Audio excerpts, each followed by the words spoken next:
Hello everyone, welcome back to my YouTube channel. आज हम लोग डिस्कस करने वाले हैं पीपीएच के बारे में। जो थर्ड स्टेज ऑफ लेबर होता है वो बहुत ही क्रूशियल स्टेज होता है फॉर द मदर। इस कंडीशन में थर्ड स्टेज ऑफ लेबर में मदर को चांस होता है पीपीएच होने का, रिटेंशन ऑफ प्लेसेंटा होने का, शॉक होने का और पल्मोनरी एम्बोलिज्म होने का। तो हम लोग पढ़ेंगे most important complication PPH. PPH को हम लोग डिफाइन कैसे करते हैं? जब मदर के जेनाइटल ट्रैक्ट से बहुत ज़्यादा ब्लीडिंग होती है, उसकी वजह से मदर की जनरल कंडीशन इफेक्ट होती है, उसका पल्स रेट इंक्रीज होता है और उसका बीपी डिक्रीज होने लगता है। तो ऐसे कंडीशन को हम लोग बोलते हैं पोस्टपार्टम हेमरेज, राइट। इसमें बहुत ही ज़्यादा ब्लीडिंग होती है मदर के जेनाइटल ट्रैक्ट से। नॉर्मल जो एवरेज ब्लड लॉस होता है डिलीवरी के टाइम पे, वजाइनल डिलीवरी में 1000 ml होता है और सिजेरियन डिलीवरी में 1500 ml होता है। ये नॉर्मल ब्लड लॉस है। लेकिन तो अगर पीपीएच हो रहा है तो उसको 1 लीटर से ज़्यादा होगा या 500 ml से ज़्यादा होगा। तो अमाउंट ऑफ ब्लड लॉस के बेस पे हम लोग पीपीएच को 3 पार्ट में डिवाइड करते हैं, माइनर, मेजर और सीवियर। अगर ब्लड लॉस 1 लीटर से कम है तो उसको हम माइनर बोलते हैं, 1 लीटर से ज़्यादा है तो उसको हम लोग मेजर बोलते हैं, और अगर 2 लीटर से ज़्यादा है तो उसको हम लोग सीवियर पीपीएच बोलते हैं।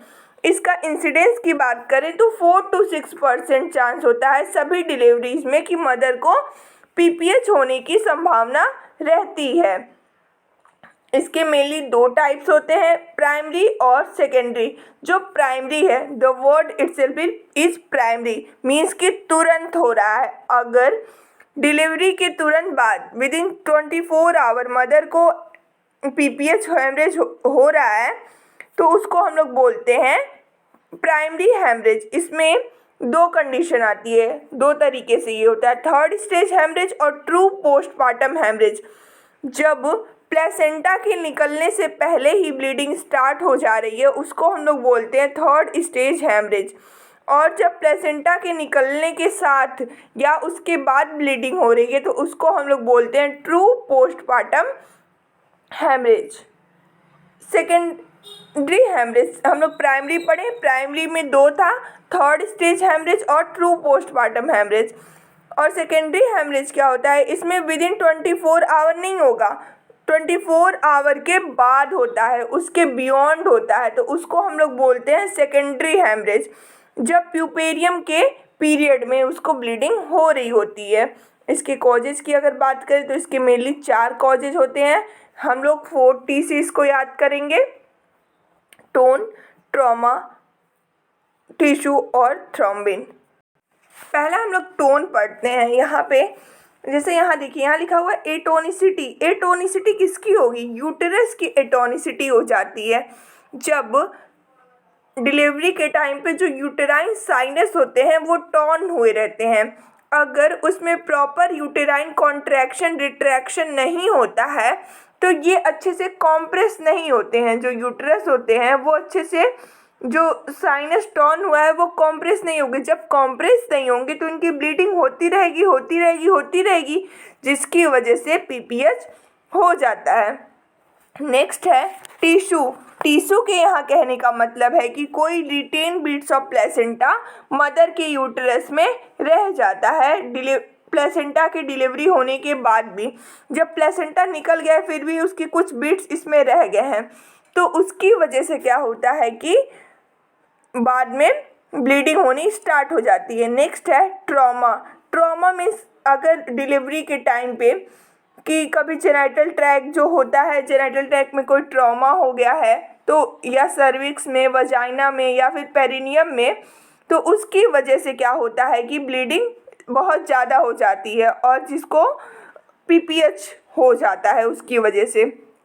नेक्स्ट है थ्रोम्बिन, मीन्स की कोगुलोपैथी हो जाती है। अगर मदर को ब्लड कोगुलेशन का डिसऑर्डर है, मदर को अगर ब्लड कोगुलेशन का डिसऑर्डर है तो उसकी वजह से क्या होगा? उसका जो कोगुलेशन होगा वो प्रॉपर नहीं होगा, उसका ब्लड का जो कोगुलेशन होना चाहिए वो प्रॉपर नहीं होगा, जिसकी वजह से ब्लीडिंग बहुत ही ज़्यादा होगी, राइट। और भी अदर कॉजेज होते हैं जो कि पोस्टपार्टम हेमरेज करवाते हैं, like mall nutrition and anaemia. अगर मदर का ब्लड बहुत ही कम है तो उसमें ब्लड लॉस हो गया डिलीवरी के टाइम पे और उसको पोस्टमार्टम हेमरेज इसका होने के चांसेस रहते हैं, लाइक वो डेवलप कर सकती है अगर उसको माल न्यूट्रिशन है तो। एंटीपार्टम हेमरेज, अगर मदर को बहुत ही ज़्यादा एक्सेसिव ब्लीडिंग ऑलरेडी हो गया है एंटीपार्टम पीरियड में भी, तो चांस होता है कि उसको पोस्टपार्टम में भी हो। प्रोलॉन्ग लेबर की वजह से, अगर पुअर रिट्रैक्शन होगा, कोई इन्फेक्शन हो गया है, अगर प्रोलॉन्ग लेबर होगा तो मे बी फ्यूचर मीन्स कि लेबर के टाइम पे उसको इन्फेक्शन हो सकता है, तो उसकी वजह से एम्नियोनाइटिस जैसे, तो मे बी उसको पीपीएच हो सकता है।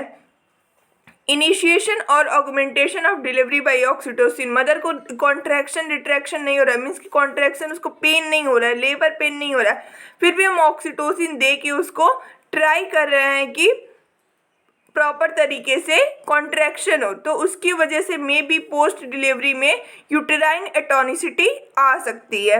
माल फॉर्मेशन ऑफ द यूट्रस, अगर जो प्लेसेंटा का माल फॉर्मेशन मीन्स माल प्रेजेंटेशन, लाइक कभी वो यूटेराइन सेप्टम में जाके वहाँ प्रेजेंट है, या फिर जब सेप्टेट यूट्रस होता है तो वो कॉर्नुअल रीजन में प्रेजेंट हो जाता है बाई कॉर्नुएट यूट्रस में।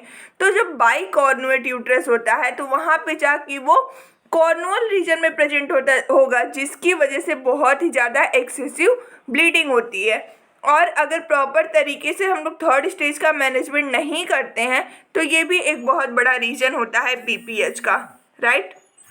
और हम लोग इसको कैसे डायग्नोज करते हैं, तो स्लो ट्रिकल आना स्टार्ट हो जाता है ब्लीडिंग का 24 आवर या फिर विद इन 24 आवर या फिर 24 आवर के बाद हम लोग अगर देखें तो मदर के जेनाइटल ट्रैक्ट से ब्लीडिंग स्टार्ट हुई रहती है, धीरे धीरे करके ब्लीडिंग आने लगती है, और जिसको हम लोग प्रॉपरली डायग्नोज कर सकते हैं। और इसका इफेक्ट क्या पड़ता है, ब्लड लॉस होता है तो हीमोग्लोबिन का लेवल कम होगा, और जो हाइपरवॉल्मिया की कंडीशन हो सकती है, ये सारी कंडीशन हो सकती है, राइट। तो so this was all about the PPH. हम लोग इसके मैनेजमेंट के बारे में नेक्स्ट वीडियो में बात करेंगे, right. So thank you so much.